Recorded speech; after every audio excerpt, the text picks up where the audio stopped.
Assalamualaikum warahmatullahi wabarakatuh. Apa khabar tuan-tuan dan puan-puan, sedang penonton semua? Selamat bertemu lagi dalam rancangan Al-Kuliah yang setiap petang Jumaat confirm akan datang insya-Allah bermula jam 5 sampai 6. Dan pada petang ini tuan-tuan dan puan, seperti biasa kita akan memaparkan tajuk-tajuk yang berkaitan dengan kehidupan kita, sama ada kehidupan kita secara peribadi ataupun masyarakat ataupun hubungan kita dua hala dengan Allah Subhanahu Wa Taala. Itulah sebenarnya kehidupan yang kita cuba garapkan dalam Al-Kuliah. Mudah-mudahan kita jadi insan yang sempurna, ahsani taqwim, sebaik-baik kejadian yang mengenali penciptanya. Dan pada petang ini tuan dan puan, tajuk kita akan bicara tentang topik tajuk iaitu taksub.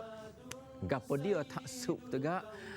Jadi tuan-tuan perempuan, sama ada di Kelantan ke Pantai Timur ke, taksub itu kita akan dengar apakah kupasan ahli-ahli panel kita, bukan saya selayaknya. Biasa kita dengar taksub, jangan taksub lah dengan pemimpin tu, engkau ni taksub sangat lah dengan power engkau ni taksub sangat lah dengan kuih engkau ni. Jadi kita biasa dengar taksub kan, tapi apakah pengertian taksub, bagaimana dia dalam kehidupan kita sebenarnya? Nanti kita akan dengar kupasan ahli-ahli panel. Apapun tuan-tuan perempuan, pada petang ini kita sebenarnya ada satu kumpulan penonton yang datang daripada Sentul. Siapakah mereka? Mereka adalah kumpulan Yasin Ar-Raudah, Flat Seri Kelantan Sentul. Assalamualaikum semua. Mereka bukan pasukan tentera ya, warna hijau macam tu, tapi mereka adalah pencinta alam sebenarnya, mengekalkan kehijauan di dalam studio pada petang ini. Bagus, dan tahniah kepada anda semua sebab mencintai alam yang kehijauan. Dan untuk makluman tuan-tuan puan-puan, siapakah ahli panel kita? Kita ada dua ahli panel pada petang ini, tak lain tak bukan. Yang pertama, yang berbahagia Dr. Usman Al-Muhammadi, fellow yang amat utama ISTEC. Assalamualaikum doktor. Assalamualaikum. Alhamdulillah, berseri-seri wajah doktor pada petang ini. Dan juga yang bahagia Ustaz Muhammad Nizam Abdul Qadir, pensyarah Universiti Islam Antarabangsa Malaysia UIAM. Assalamualaikum Ustaz. Waalaikumsalam warahmatullahi wabarakatuh. Alhamdulillah, itulah kedua-dua ahli panel kita yang memang saya yakin dan saya orang kata apa, tahu sangat-sangat mereka boleh dan mampu mengupas tajuk taksub dengan sebaik mungkin. Apatah lagi barangkali kita hari ini ada kumpulan-kumpulan tertentu yang memang taksub dengan kumpulannya, ataupun ada orang tertentu dengan taksub sangat dengan pribadinya.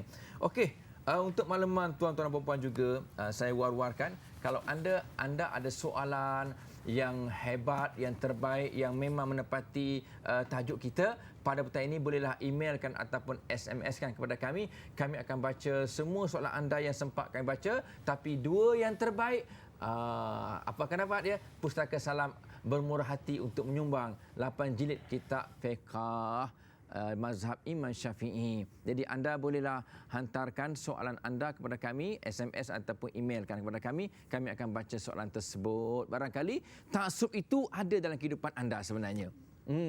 Dan terima kasih juga kepada, kalau kita lihat tajaan penonton, produk di hatiku yang memaparkan ada jusnya untuk kecergasan minda, ada kismisnya, ada kopi gojinya. Orang tu tak jual ya, ustaz tu tak jual.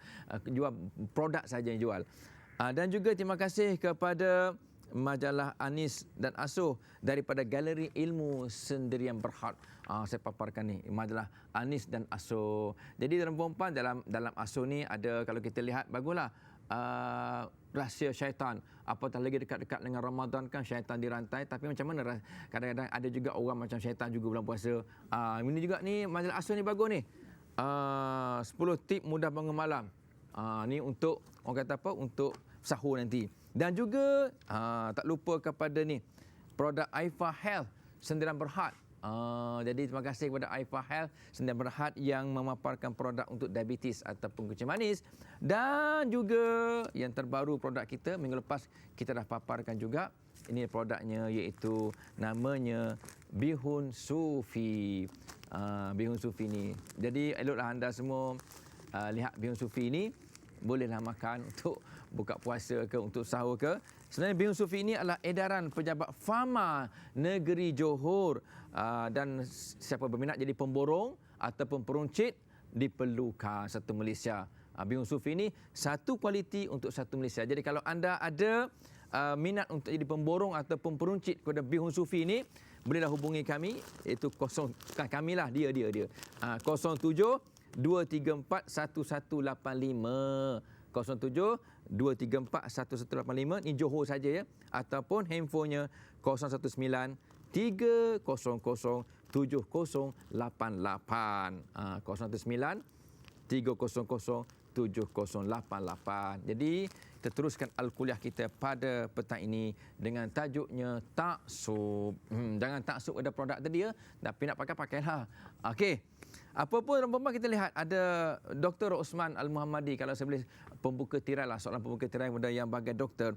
Nabi ada sebut satu hadisnya, berhati-hatilah kamu dengan sikap melampau-lampau dalam agama, taksub dalam agama, kerana sesungguhnya orang sebelum kamu telah binasa disebabkan mereka melampau-lampau dalam persoalan agama. Hadis riwayat Imam Ahmad.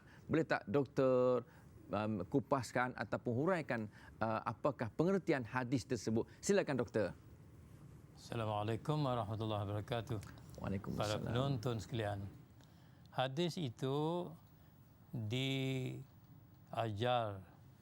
prinsipnya dalam ayat Quran, iaitu la taghlu fi dinikum. 2 kali dalam Quran diajar prinsip itu. Jangan melampau-lampau dalam agama kamu. Dan ini asal dituju kepada ahlul kitab. Ahlul kitab yang melampau dalam agama mereka, mengangkat manusia menjadi anak Tuhan. Kemudian dia terlampau benci kepada seseorang sehingga dia tuduh perempuan itu sebagai penzina. Dan itu membawa kepada pegangan yang tidak betul dalam agama, sampai membawa kepada perkembangan yang tidak sehat. Dan dalam kamus, bila kita kembali kepada ajaran dalam hadis itu, maksudnya jangan melampaui batas. Jadi perbuatan melampau ini maknanya perbuatan yang terlalu berlebihan dalam sesuatu. Misalnya dalam membawa pada satu pegangan sehingga berlebih-lebihan. Kalau manusia dikata anak Tuhan. Kalau orang yang dia benci dikatanya penzina. Dan kalau ajaran itu diberikan lagi contoh dalam bidang yang lain, kalau dalam amalan boleh membawa kepada perbuatan membinasakan diri, seperti puasa berterusan, seperti berwirid berterusan sampai tidak tidur, seperti terlalu berpegang kepada pendapat sendiri, tiba-tiba menyerang kawan kita sendiri. Jadi melampau dalam agama, dalam akidah, dalam akhlak yang tidak elok, dalam menyerang orang yang tak patut kita serang, patut kita berdakwah dengan orang, tiba-tiba kita serang. Jadi sifat ghulu ini yang dilarang dalam Quran, dilarang dalam hadis Nabi SAW, dilarang dalam siasah dakwah. Patut kita beri perhatian yang sangat berat. Kerana dalam dakwah kita hendaklah melaksanakan seruan dengan hikmah kebijaksanaan, ilmu yang betul, dengan nasihat yang baik.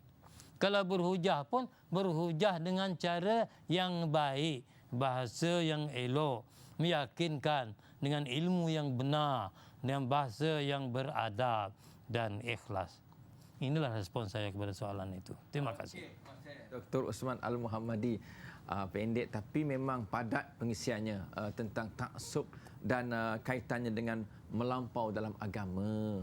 Jadi saya tanya Ustaz Umar Nizam Abdul Qadir, cerita bab melampau ni kadang-kadang Ustaz, dia ada geng-geng Ustaz. Cerita zaman sekarang ada geng, kroni-kroni dia, ataupun dalam bahasa orang yang dia ada kumpulan dia dalam bab agama ni panggil jemaah. Jemaah ni jemaah aku ni. Kalau jemaah lain tu dia tak pakai sebab tak boleh pakai, tak betul. Kalau ustaz je mana ustaz? Kata kan. Kalau ustaz tak masuk jemaah dia, ustaz mengajar pun dia tak mau ikut. Sebab ustaz bukan jemaah dia. Jadi macam mana Ustaz tentang dia menggunakan konsep jamaah, cantik jamaah ni kan Ustaz, tetapi dia letak pada tempat yang tak betul. Sampai jemaah lain tu kira salah, jemaah lain tu kira low class lah. Ya. Jadi apa pandangan Ustaz tentang hal ini? Baik, terima kasih Ustaz Fauzi yang dihormati Dr. Osman Muhammadi, tuan-tuan dan puan-puan sedang menonton, moga-moga kita dirahmati Allah Subhanahu wa taala. Apabila kita membicarakan soal jamaah ini, memang ada hadis Rasulullah sallallahu alaihi wasallam menyebut tentang jama'atul muslimin, antalzama jama'atul muslimin wa imamahum, iaitu kamu melazimi jamaah umat Islam dan juga imam-imam mereka, pemimpin-pemimpin mereka. Jadi bila kita mempersoalkan tentang kita ada kumpulan-kumpulan yang tertentu, grup-grup yang tertentu dan sebagainya, ini merupakan satu platform sebenarnya, satu landasan, satu pentas bagaimana kita nak menggunakan jamaah ini, pertubuhan ini, persatuan ini untuk gerak kerja dakwah itu sendiri. Dalam konteks kalau kita bercakap soal umat Islam, soal dakwah Islam itu sendiri. Tetapi perkara yang lebih asas daripada itu ialah bagaimana kita ini walaupun dibatasi oleh jamaah-jamaah yang tertentu dan sebagainya, kita ada satu perkara yang lebih tinggi lagi, iaitulah kita ini satu umat, inna hadhihi ummatukum ummatan wahidah. Ini adalah umat kamu, satu umat yang satu umat yang menganut satu akidah, iaitulah beriman kepada Allah Subhanahu wa taala. Sebab itu kalau kita merujuk Ustaz Fauzi kepada surah Al-Hujurat ayat 10, bagaimana Allah Subhanahu wa taala berfirman tentang ikatan yang mengikat umat Islam ini, iaitulah tentang ikatan akidah. Allah menyatakan a'udzubillahi minasyaitonirrajim, innamal mu'minuna ikhwatun. Hanya sahaja orang-orang mukmin, orang-orang yang beriman mentauhidkan Allah Subhanahu wa taala itu adalah bersaudara.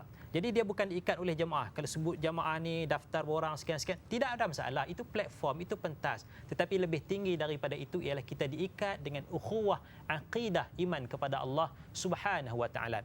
Jadi kalau kita menuduh jemaah ni tak betul dan sebagainya, saya takut itu merupakan tipu daya daripada syaitan. Bagaimana Allah Subhanahu wa taala menyatakan afaman zuyyina lahu su'u amalihi fara'ahu hasana. Allah menegur tentang sikap, tentang golongan yang dihiaskan baginya amalan yang tidak elok, hakikatnya tidak elok, tapi dia melihat amalan itu amalan yang baik. Dia dikaburi,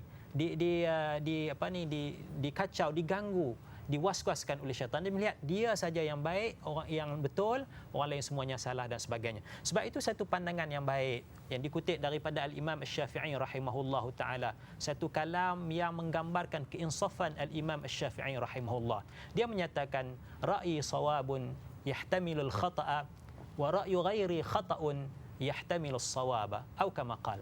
Imam Syafi'i menyatakan pandangan saya setelah saya mengkaji Al-Quran dan hadis dan sebagainya, bagi saya pandangan saya betul, tetapi dalam betul itu pun kemungkinan besar ada kesilapan dan salah.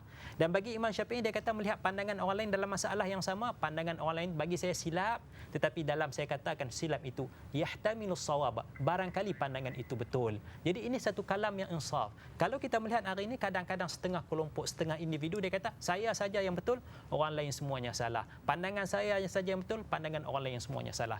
Satu peringatan daripada hadis Rasulullah sallallahu alaihi wasallam, ada 3 perkara yang akan merosakkan, ialah yang pertama syuhum muta', kekedekutan yang ditaati.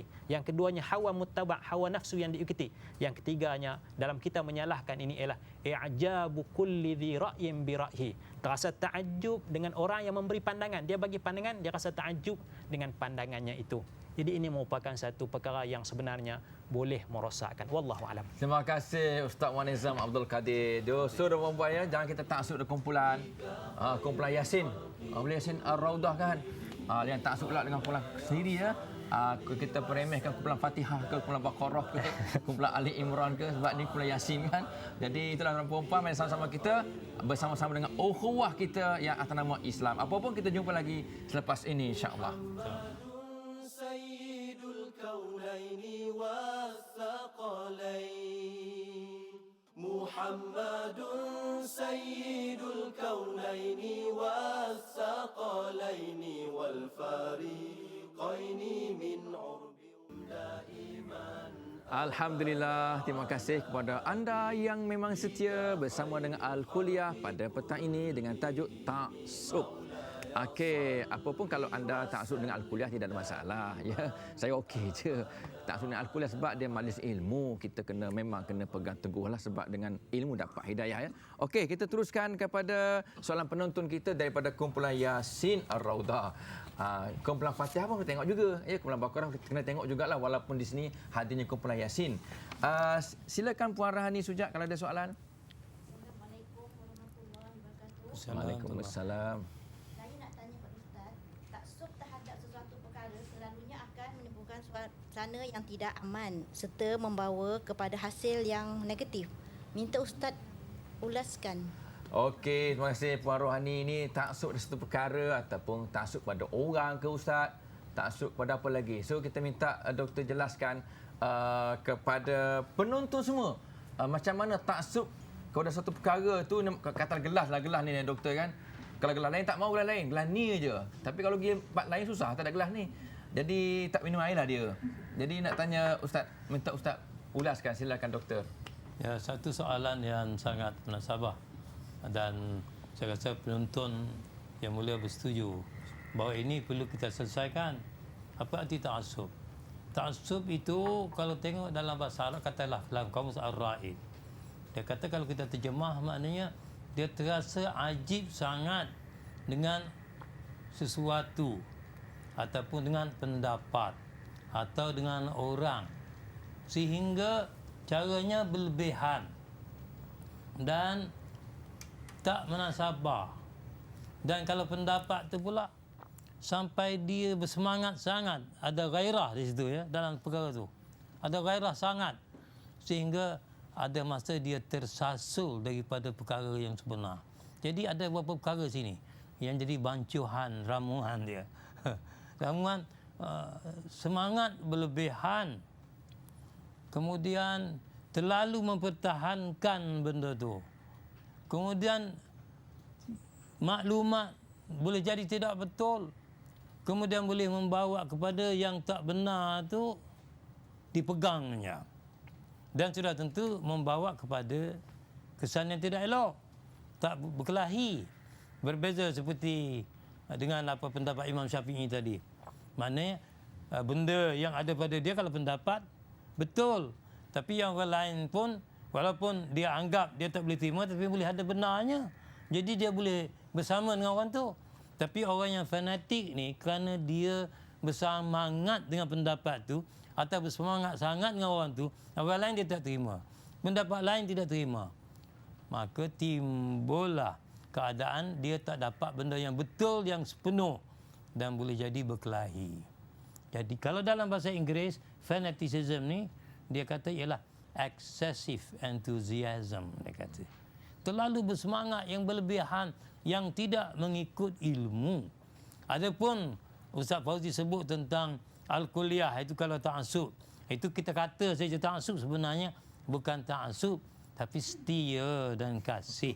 Kerana kita tahu banyak kali dalam Al-Kuliah ni yang kita dapat ilmu. Yang benda yang berlebihan yang ta'assub tak menentu tak ada. Dan tak ada kelahi di sini. Kalau kelahi pun kita nak suruh orang berdamai. Jadi maknanya perkataan ta'assub tu kita guna dalam pengikat kata, bukan ta'assub hakiki. Panggil saja. Jadi yang kita nak sifat setia dengan yang sebenar. Itu kita nak. Sifat adil dalam ilmu. Sifat penyayang dalam hubungan. Jangan ada persetujuan.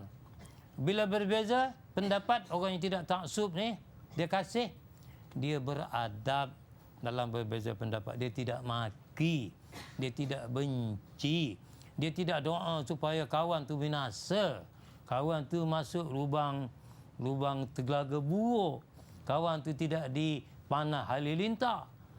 Tapi kalau orang ta'assub, yang dia saja betul, yang lain tu celaka semua. Jadi kita kena jaga mulut ni. Sebab kalau Allah Ta'ala jadikan mulut kita masin, habis kawan kita jadi celaka. Apa yang tinggal kita nak kawan dengan siapa? Tak ada orang nak kawan dengan kucing je lah. Itu dia lah.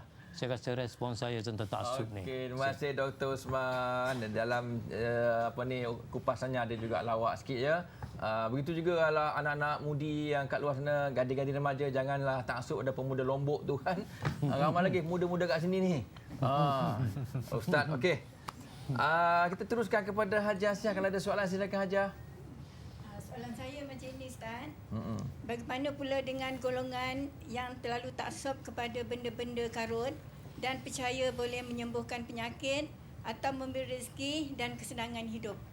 Apa pandangan Ustaz? Okey, terima kasih Haji Asia. Ni tadi untuk makluman penonton semua dan Ustaz jugalah. Tadi orang telefon saya, Ustaz ada jual kayu kokar ke? Saya kata saya tak jual kayu kokar ya. Jadi sampai taksub telefon pengacara Al-Kuliah tu kan. Nak cari kayu kokar susah tak susah. Jadi barangkali Ustaz boleh ceritakan apa pandangan Ustaz tentang taksub dan benda-benda macam ni. Silakan. Baik, terima kasih kepada yang bertanya. Dalam masalah taksub kepada benda ini, kita perlu jelas dari sudut akidah kita, iaitulah kalau kita bercakap tentang perkara-perkara yang menyembuhkan penyakit dan sebagainya, semuanya itu adalah datang daripada Allah Subhanahu Wa Taala. Allah Ta'ala menyatakan dalam Al-Quranul Karim hikayat, kalau tak salah saya, daripada Nabi Ibrahim AS, wa idza maridtu fahuwa yashfin. Apabila saya sakit, Allah Subhanahu Wa Taala yang menyembuhkan. Jadi kita hanya berikhtiar sama ada kita nak gunakan kayu kokar ke, kita nak gunakan bedak sejuk dan sebagainya. Bukan itu yang nak menyembuhkan, Allah Subhanahu Wa Taala. Cuma kita i'tiqad benda ni, kalau kita gunakan kayu kokar ni fadilatnya sekian, kelebihannya sekian-sekian, itu kena tengoklah sudut-sudut saintifik dan sebagainya. Tapi yang nak menyembuhkan bukan benda ni. Kalau kita makan pun i'tiqad kita bukan makanan itu yang mengenyangkan, tetapi Allah yang bagi kenyang. Tetapi perkara-perkara ini hanya sebagai sebab musabab sahaja, yang itu merupakan satu sunnah yang telah ataupun satu hukum yang telah ditetapkan oleh Allah Subhanahu Wa Taala. Wallahu a'lam. Okey, terima kasih Ustaz Nizam Abdul Qadir. Kita sempat satu lagi ya. Insya-Allah Puan Zabidah ada soalan yang ngam ni, yang bisa-bisa ni. Silakan Puan Zabidah. Assalamualaikum Ustaz. Waalaikumsalam. Bagaimana ya Ustaz jika terdapat golongan yang menokok tambah ajaran agama mengikut kefahaman mereka sendiri kerana taksub dengan ilmu yang dipelajari adalah benar belaka. Okey, terima kasih Puan Hajah Zabidah. Ni untuk malam Dr. Usman Muhammadillah, saya pernah pergi ziarah kubur doktor. Ada seorang tua tu, dia pakai macam doktor pakai, dengan jubahnya, dengan kopiah, dengan serbannya, dengan janggutnya. Dia kata apa, Ustaz pergi kubur, Ustaz ziarah kubur, Ustaz bawa air tak tadi? Saya kata tak bawa air. Oh, rugi Ustaz tak bawa air. Ustaz bawa air nanti sirah sebab orang mati dalam kubur tu dahaga air. Jadi saya pun pening juga kan. Apa kaitan air dengan dahaga tadi tu? Ini dia tokok tambah benda-benda agama. Silakan doktor, kita minta doktor kupaskan. Itu merujuk kepada satu kaedah yang besar dalam agama kita. Itu kaedahnya ati'ullah wa ati'ur rasul wa ulil amri minkum. Taat kepada Allah, mana ikut Quran. Wa ati'ur rasul, taat kepada Rasul, ikut hadis Nabi. Wa ulil amri minkum, ulil amri, pertama ulil amri dalam ilmu, imam-imam dalam ahli sunnah wal jamaah. Jadi panduan tentang ilmu dalam agama dan cara beramal, akidah ke, cara ibadat ke, cara melawat kubur ke, cara berdoa ke, cara jual beli ke, bahkan kita kata cara tidur pun ya. Cara dalam kelambu pun betul. Bukan nak gurau. Itu ada dalam agama kita. Jadi benda-benda yang tidak ada daripada punca yang boleh kita yakini benar berdasar kepada ajaran ulama ahli sunnah, jangan ambil. Misalnya ada satu kelompok yang tawaf kubur.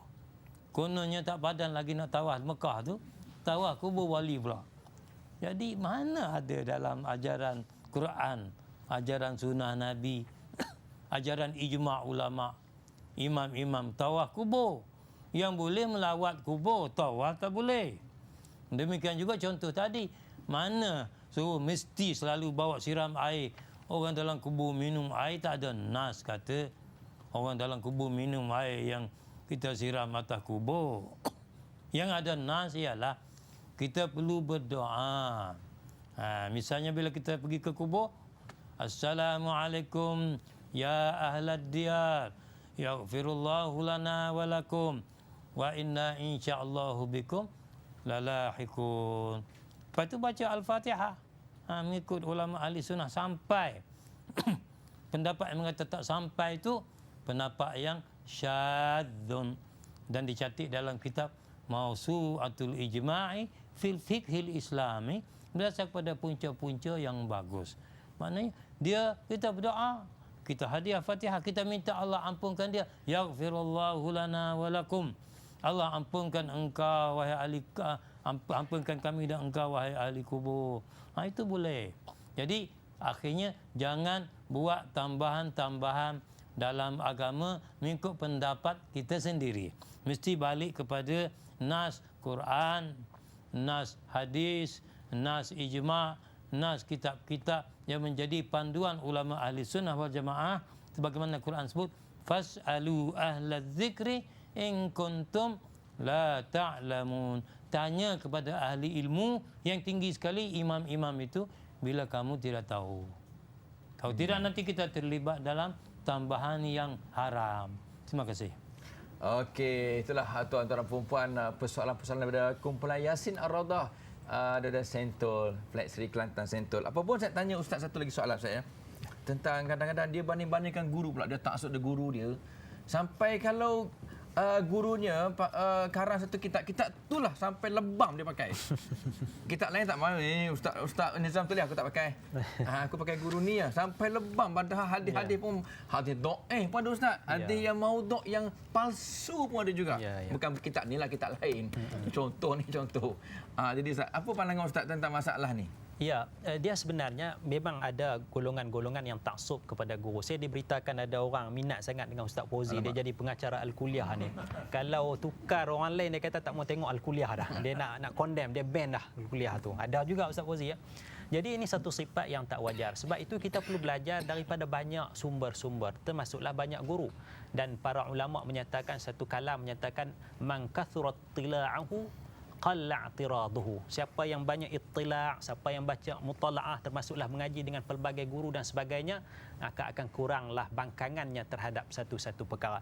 Dan kalau kita taksub kepada satu-satu guru, kemungkinan besar akan berlaku soal penyelewengan itu. Kita tak tahu guru hari ini dia bukan macam para ulama silam, Al-Imam Asy-Syafi'i, Imam Malik dan sebagainya. Mereka hafal Al-Quranul Karim, mereka faham Al-Quranul Karim dan mereka menghafal ratusan ribu hadis. Tetapi guru-guru hari ini, kita katakan ustaz hari ini Quran pun tak hafal penuh, faham pun kurang, hadis pun takat hadis 40 barangkali Imam Nawawi saja yang hafal, yang lain tu tak hafal dan sebagainya. Jadi bila dia bagi pandangan dan fatwa itu, kemungkinan silap itu tinggi juga sebenarnya. Jadi kalau kita ambil sumber ilmu yang banyak tanpa kita taksub, kita minat Ustaz Fauzi, kita minat ustaz sekian dan sebagainya, tapi kita ambil dengan neraca ilmu, timbang tengok ada hujah ataupun tidak, ada dalil ataupun tidak. Kalau ada, alhamdulillah. Kalau tak ada, kita letak tepi dulu pandangan tersebut. Kerana apa? Kerana kita i'tisam wa'tasimu bihablillahi jami'an. Berpeganglah teguh, i'tisam sungguh-sungguh dengan tali Allah Al-Quranul Karim. Wallahu a'lam. Okey, terima kasih Ustaz Nizam. Saya pula je contoh dia pula. Macam mana kan? Sebab ada minat sungguh nak. Macam mana Ustaz kan? Okey, Ustaz minat saya juga kan? Minat. Okey, tak apa. Saya tanya Doktor Usman pula ya tentang masalah taksub. Ni doktor kadang-kadang taksub ada kumpulan. Katalah saya ni baru nak masuk kumpulan, satu kumpulan lah. Kumpulan ni dah pakai jubah, dah pakai serban besar, sebaku-baku besar tu. Kemudian saya pergi dengar ilmu kitabnya.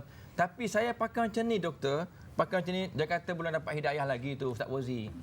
Masih low class lagi lah, tak insaf lagi tu. Belum, ala bau sikit barangkali. Apa pandangan doktor tentang orang taksub sampai pakaian pun ambil kira juga? Silakan doktor. Ya, itu pun penting juga itu. Iaitu kita sebenarnya benda ni lagi pula hidayah tu la ya'lamul ghaiba illahu. Tak ada siapa yang tahu yang ghaib tu melainkan dia. Dan Ustaz Fauzi pun katakan pakaian dia macam tu. Dia dengar dah. Mana dia tahu hidayah belum masuk.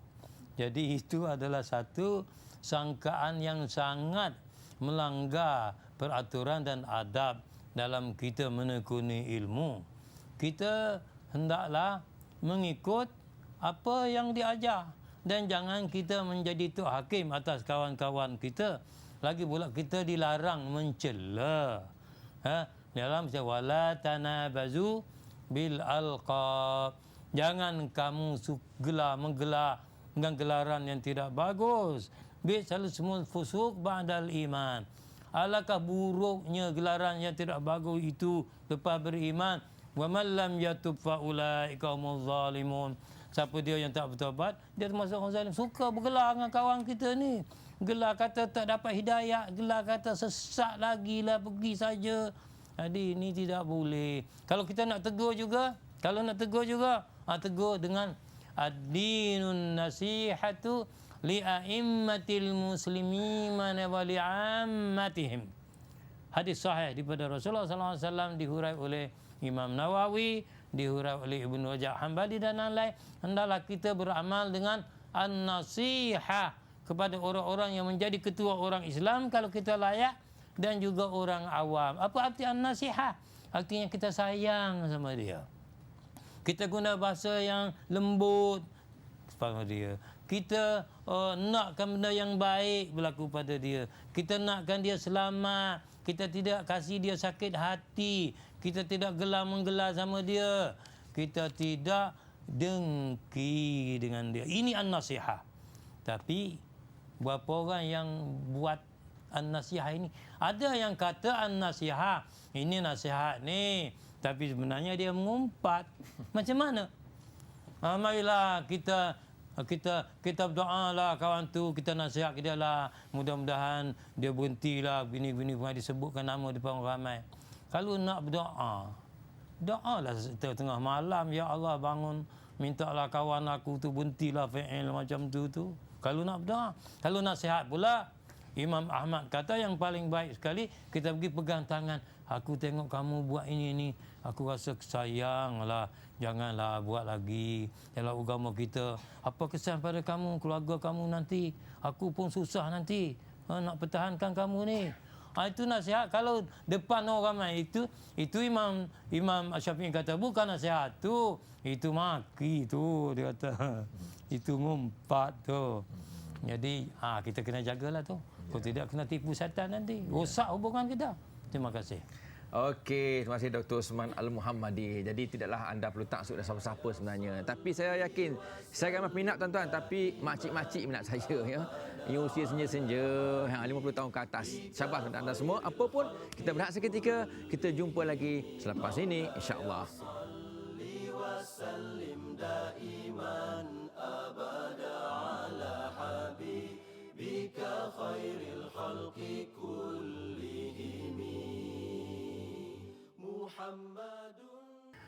Okey, terima kasih sebab anda setia, kata Dr. Osman tadi kan, setia tak apa. Dia benda taksub yang baik tak apa. Terima kasih ya sebab anda setia. Apa pun saya tanya yang bahagia Ustaz Nizam tentang taksub, dan biasa kita dengar Ustaz lagi istilahnya asabiyah. Ya. Sama ke taksub dengan asabiyah? Dan apakah hubung kaitnya? Ada tak baiknya asabiyah? Ke semua jahat belakang asabiyah? Macam taksub benda-benda yang tak elok. Silakan Ustaz. Baik, terima kasih Ustaz Fauzi. Sidang penonton, moga-moga kita dirahmati Allah Subhanahu Wa Taala. Asabiyah ni maknanya kita kumpulan lah, kita grup-grup yang tertentu. Dan Allah Subhanahu Wa Taala sebut dalam Al-Quranul Karim dalam 3 ataupun 4 tempat perkataan asabiyah itu dalam lafaz usbatun. Antaranya dalam surah Yusuf ayat yang ke-8, wa nahnu usbatun, kami ni satu kumpulan, satu grup, satu tim, satu jamaah dan sebagainya. Jadi kalam percakapan di antara adik-beradik Nabi Yusuf dengan yang mak lain menceritakan tentang masalah bagaimana Nabi Yaqub bapa kepada Nabi Yusuf itu lebih kasih kepada Nabi Yusuf AS. Jadi digunakan perkataan usbah, wa nahnu usbatun, kami ni satu kumpulan, satu tim. Itu perkataan asal perkataan usbah itu. Jadi bila kita bercakap soal perkataan asabiyah dengan ta'assub itu, dia ada kaitan di antara satu sama lain sebab kata akarnya itu daripada perkataan yang sama juga, ain sad ba itu. Ta'assub ada perkataan ain sad ba. Asabiyah pun ain sad ba itu masih ada. Jadi kata akar yang sama. Baik, dalam kita nak memahami perkataan ta'assub ini, bukan kita maknanya kita tidak boleh berjamaah, bukan maknanya kita tak boleh masuk kumpulan-kumpulan yang tertentu, bukan maknanya kita tak boleh tolong saudara mara kita dan sebagainya. Sebab itu satu riwayat hadis Rasulullah sallallahu alaihi wasallam, antaranya yang diriwayatkan oleh Al-Imam Ibnu Majah dalam Sunan Ibnu Majah, menyatakan bagaimana seorang sahabat bertanya kepada Rasulullah, aminal asabiyyati an yuhibbar rajulu qaumahu. Adakah ya Rasulullah dikira sebagai asabiyah, kita fanatik kita ta'assub kepada bangsa kita, kepada kumpulan kita, kepada grup kita, kalau kita kasih kepada kaum kita, kepada puak kita dan sebagainya. Adakah salah? Kumpulan Yasir Raudhah, dia kira kumpulan dia saja. Kumpulan lain dia tak masuk. Dia kasih kumpulan dia. Tapi kalau dia tak mau kelain kumpulan lain, itu ada masalah. Tapi dia hanya kasih kepada kumpulan dia saja. Maka Rasulullah menerangkan makna ta'assub yang halal, yang harus dan juga ta'assub yang haram itu ialah walakin minal asabiyyah an yu'ina ar-rajulu qaumahu 'ala az-zulmi. Yang bermaksud asabiyah yang salah, yang haram itu ialah seseorang itu membantu kaumnya, kumpulannya, jamaahnya tetapi atas dasar kezaliman. Kita menzalimi orang, kita buat naya kepada orang, kita tipu orang dan sebagainya. Tapi kita tolong Ustaz Fauzi, tolong saya ada masalah minta tolong Ustaz Fauzi, tak menzalimi orang lain. Itu tidak ada masalah.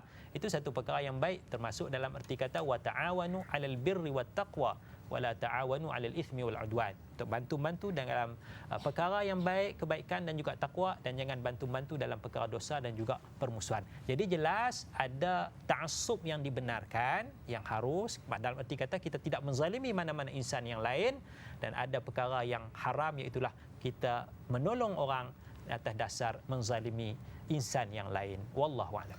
Okey, masih Ustaz Nizam. Saya tanya Dr. Usman Wan, rancak bincang kita insya-Allah ya. Ini semuanya berkaitan dengan kehidupan kita, terutama bermasyarakat. Ini doktor, kadang-kadang berlaku juga orang yang ta'assub pada pemimpin tertentu ataupun orang-orang tertentu. Kononnya sebab dia banyak berjasa lah, dia bagi rumah lah, dia yang buat dia jadi apa ni, kata pengurusi mesyuarat lah, dia lah yang uruskan kenduri kahwin, jadi aku kena ta'assub pandangan dia lah.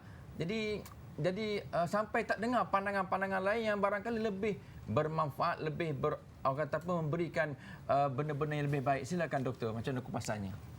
Ya, itu bersangkut dengan ta'assub itu ya. Dan berkait dengan ta'assub itu asabiyah. Sebelum soal ta'assub itu barangkali saya nak tumpang dapat pahala sikit lagi tentang asabiyah itu.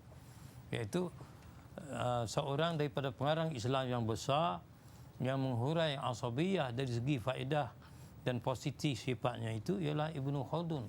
Sampai ada satu bab dalam kitab dia, ad-da'watu diniyatu bighair biduni asabiyatin la tatimmu. Bila orang menyeru kepada benda yang sebenar dalam agama dengan tidak ada sifat kasih kepada bangsa dan perpaduan antara sesama mereka, tak berkesan. Jadi artinya syarat kejayaan dalam satu bangsa tu mesti ada asabiyah, itu mesti ada sifat perpaduan sama mereka yang menyebabkan mereka melaksanakan tolong-menolong dalam perkara yang bagus. Itu positif. Sebab itu dalam kitab dia apa itu Ibnu Khaldun bawa lagi satu hadis, ma ba'athallahu nabiyyan illa fi man atim min qaumi. Allah tidak bangkit seorang nabi melainkan dia berada dalam kekuatan bantuan kaum dia.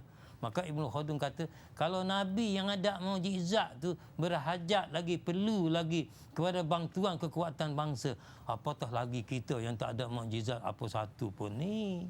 Jadi orang yang kata semua kasih kepada bangsa ni keji, Islam tolak, ini tak betul. Seperti Ustaz Nizam kata tadi tu, yang dilarang tu antu'ina akhaka ala zulmi, yang ada dalam kitab Kanzul Ummal itu, hadis tu disebut tu oleh oleh syekh kita tu.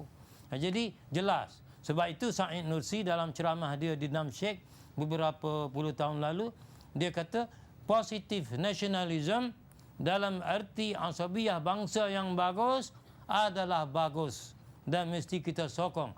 Dan orang yang tak menyokong benda tu, agaknya dia rasa lebih halim pada Said Nursi ke? Saya tak tahulah. Kalau ada orang dalam Malaysia ni yang kata aku lebih pada Said Nursi, itu saya minta maaf lah, tak mau campur lah kalau orang fikir begitu. Kemudian dalam soal kelompok pula, dalam soal kelompok atau pemimpin, maka kita disuruh bersama dengan pemimpin dan setia dan sayang kepada dia, siapa pun dia. Asalkan dia tu pemimpin untuk kepentingan orang Islam, dia termasuk di bawah golongan ulil amri, orang Islam. Mana sahlah dia memimpin tu. Kalau pemimpin negara, sahlah dia memimpin tu. Kalau dia beri tauliah ke qadi, sah. Kalau dia beri tauliah ke mufti, sah. Kalau dia beri tauliah orang bagi pesaka pusat. Kalau kita kata, tak boleh, aku suka yang ni saja, dia tidak memimpin betul. Jadi tauliah yang dibaginya tu tak betul, tak sah. Jadi apa jadi? Nikah tak sah, bagi harta pusaka tak sah, kita pakat makan harta haram semua. Anak-anak di jalan raya habis anak tak betul semua. Siapa dia? Tok Mufti besar dari langit mana ni? Yang ajar ilmu fashion ni. Subhanallah. Subhanallah sungguh. Kemudian kalau ada perbezaan kita dengan pemimpin, ada perbezaan dalam satu perkara, hendaklah kita amal dalam hadis sebut an-nasihatu li a'immatil muslimin. Kena amal nasihat yang ikhlas kepada orang ketua orang Islam. Dan nasihat yang ikhlas itu apa? Kita tidak kasih malu sama dia depan orang ramai. Kita tidak maki dia. Kita tidak doa dia, doa melaknatkan dia. Atau doa suruh dia binasa. Atau doa suruh dia celaka. Walaupun dia ada buat silap dalam hadis sampai sebut. Walau dia ada ambil tanah kita. Walau dia sebut tu dalam hadis sahih. Bukannya kita sokong ambil tanah dengan zalim. Tapi kalau terkedir berlaku kerana sesuatu keadaan, tak boleh. Kita kena adinun nasiha. Kena taat dalam perkara bagus yang dia suruh. Kecuali dia suruh benda yang tak elok. Serasa kalau pemimpin orang Islam takkan dia suruh kita langgar hukum syarak. Bukan. Takkan tak menasabah lah. Kalau ada berlaku dengan satu cara kerana keadaan, kena amal ad-dinun nasiha. Jangan ajak orang berontak. Haram dalam ahli sunnah itu. Tengoklah kita Imam Asy'ari, Imam Syafi'i, Imam Nawawi, Ibnu Hajar. Sampai kena kata sampai. Ibnu Taimiyah berkata jangan. Dalam kitab tentang istiqamah. Saya rasa itulah pengerusi. Terima kasih. Okey, terima kasih doktor tentang masalah tadi. Apa pun tuan-tuan, kita akan sambung lagi perbincangan kita tentang taksub selepas ini. Kita berehat dahulu.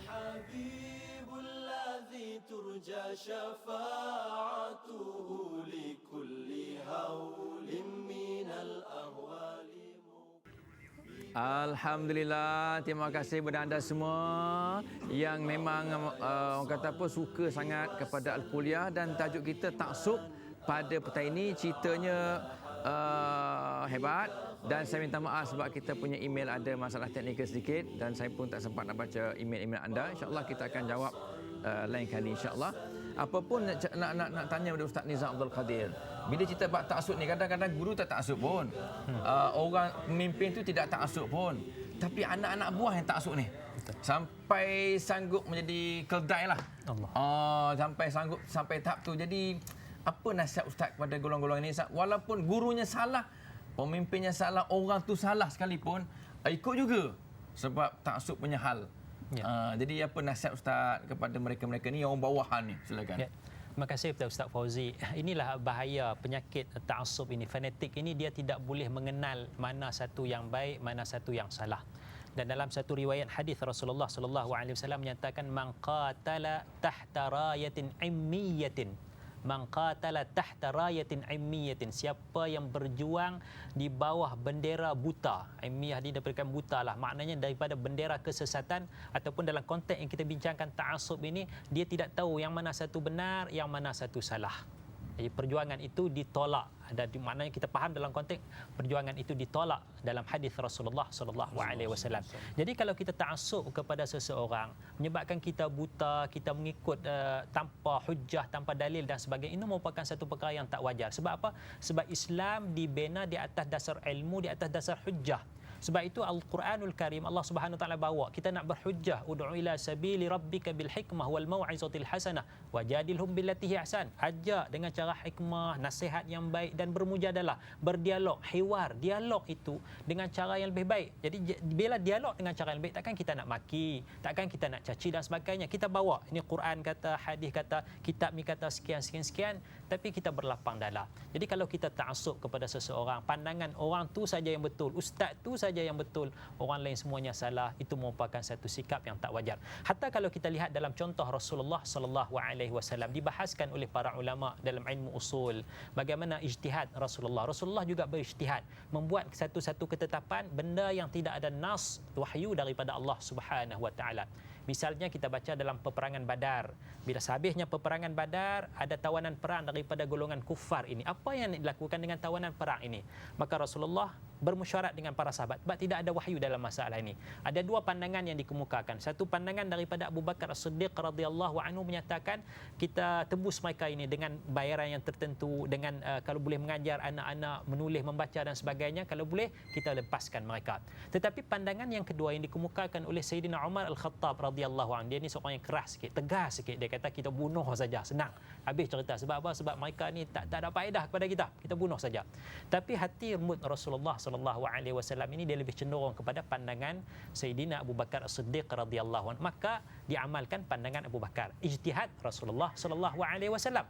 Tetapi ayat Al-Quran Allah Taala tegur Nabi Muhammad sallallahu alaihi wasallam, tidak wajar bagi seorang nabi itu mempunyai tawanan perang hinggalah sampai satu masa yang tertentu. Maknanya ada salah juga Rasulullah, tapi salah itu tidak lama segera ditegur oleh Allah Subhanahu wa taala. Kalau Rasulullah pun kata para ulama ada ijtihadnya tersalah tersilap, apatah lagi saya, apatah lagi Ustaz Fauzi dan sebagainya, sudah tentu banyak kesalahan dan kesilapan kita. Jangan terima apa yang kami cakap ini bulat-bulat, tapi tapis, tanya kepada guru-guru yang lain dan sebagainya, tengok kepada Al-Quran, tengok kepada sunnah Rasulullah sallallahu alaihi wasallam. Kita bukan ta'assub, tapi kita berpegang teguh kepada Quran, kepada sunnah Rasulullah sallallahu alaihi wasallam. Terima kasih Ustaz. Apapun kita dah sampai ke penghujung rancangan, barangkali saya nak bagilah kepada Dr. Osman Muhammadi untuk buat kesimpulan tentang ta'assub dan apa kita bincang pada petang ini dalam masa 2 minit. Silakan Doktor. Ya, sangat penting perbincangan kita ini kerana dia menyentuh masalah akal kita dan hati kita dan pilihan kita. Dan ini penting, akal untuk tahu apa yang benar, pilihan pula untuk pilih yang benar, kemudian membawa kepada amalan yang benar. Maka kita jangan taksub. Iaitu kita ganti taksub dengan apa? Dengan kasih kepada yang sebenar. Kemudian sifat membuta tuli berpegang kepada sesuatu yang tak benar, walaupun tak benar pegang juga, kita ganti dengan istiqamah. Dan penting istiqamah ni sampai diwajib kita ingat jalan istiqamah 17 kali sehari dalam semayang pula tu. Ya Allah, artinya bila kita percaya ihdinas siratal mustaqim, dengan sendiri jalan ihdinas siratal mustaqim mengatakan jangan ta'assub. Yang kamu kena ikut ialah jalan istiqamah. Dan bila kita dapati benda yang tidak elok pada pemimpin, kita amal ad-dinun nasihah dengan ikhlas, bukan menjatuhkan dia, tapi nak menyampaikan kebenaran kerana Allah. Dan akhirnya kita kena jaga perpaduan dan sayang kepada bangsa. Itu disuruh. Sebab Quran suruh Nabi kata, La as'alukum alaihi ajran illal mawaddata fil qurba. Aku tidak minta upah untuk dakwah ni. Aku buat dakwah ni kerana sayang kepada anak beranak. Dan anak beranak yang luas adalah bangsa kita. Dan itulah asabiyah yang betul untuk perpaduan, menjunjung kebenaran dan bukan ta'assub.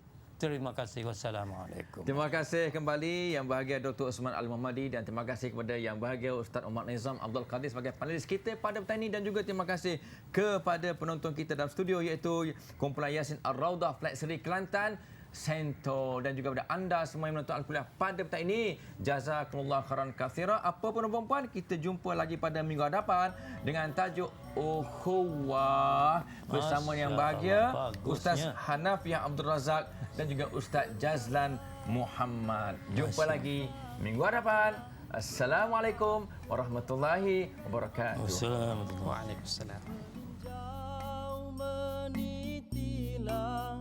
Rahsia ciptaan Allah, ziarahilah makam kekasih Allah, kenangilah Rasulullah, bangunkan jiwa jihad Islami, semangat syuhada ilahi.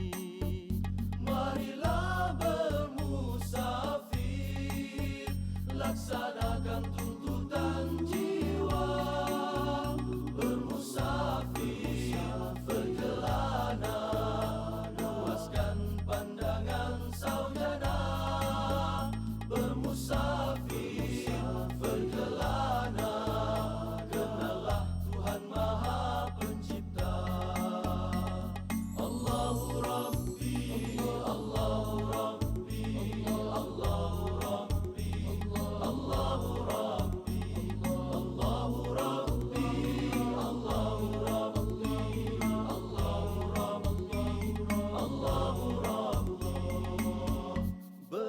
Dajjal